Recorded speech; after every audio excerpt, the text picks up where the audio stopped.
সকল ঈদের চেয়ে শ্রেষ্ঠ ঈদ আজকে মামুনুল হকের মুক্তি। প্রিয় সাথী ও বন্ধুগণ, শ্রদ্ধেয় উলামায়ে কেরাম, আমাদের এই দেশের ইসলামের আলো জ্বলছে। ভারতবর্ষের দারুল উলুম দেওবন্দের আকাবিরিন কেরামের কোরবানি এবং মেহনতের উপর ভিত্তি করে আমাদের ইতিহাস জানা আছে। দারুল উলুমের ইতিহাস হলো ইংরেজদের বিরুদ্ধে সশস্ত্র যুদ্ধ করা এবং নিজের ঈমান এবং আকীদাকে রক্ষার জন্য তালিম এবং তরবিয়তের মাধ্যমে মানুষের মধ্যে দ্বীনের ইরশাদ করা। আমরা ইতিহাস ভুলে যাইনি।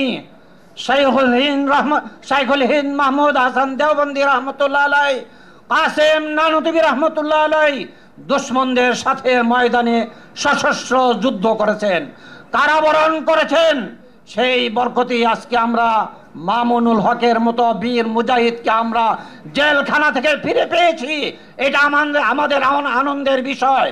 আমরা মনে করি এই দেশে শান্তি শৃঙ্খলা রক্ষার জন্য উলামায়ে কেরাম যে কোরবানি দিয়েছেন, উলামায়ে কেরাম যে কারাবরণ করে যে তিতিক্ষার কোরবানি দিয়েছেন, এটা ইতিহাসের পাতায় স্বর্ণ অক্ষরে লিখিত থাকবে।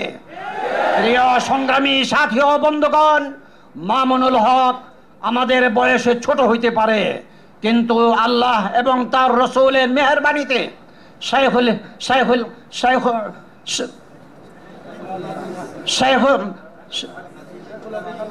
হাদিস আল্লামা আজিজুল হক রহমতুল্লাহ আলাইহির এই রক্তের সূর্য সন্তান দুইজন, মাহফুজুল হক এবং মামুনুল হক হাফিজাহুমুল্লাহ। আমরা দোয়া করি এই জাতিকে নেতৃত্ব দেওয়ার জন্য। ইতিপূর্বে আমাদের জেল জুলুম খেটে অনেক ভাইয়েরা এসেছেন। দুঃখ এবং কষ্টের কথা আমি বলছি। জেলখানা থেকে কষ্ট করে এসে অনেকে হাত মিলাচ্ছেন ডাইনে বামে। আমরা ধিক্কার জানাই তাদেরকে।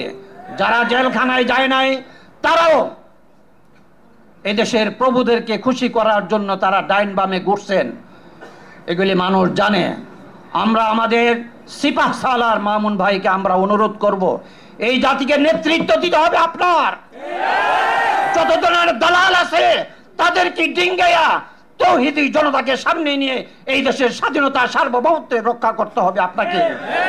আপনার সাথে এদেশের তৌহিদি জনতা শুধু মাদ্রাসামুখী নয়, স্কুল কলেজ এবং ভার্সিটির দিনদার পরহেজগার তবকার সকল শ্রেণীর মানুষ আপনার সাথে আছে।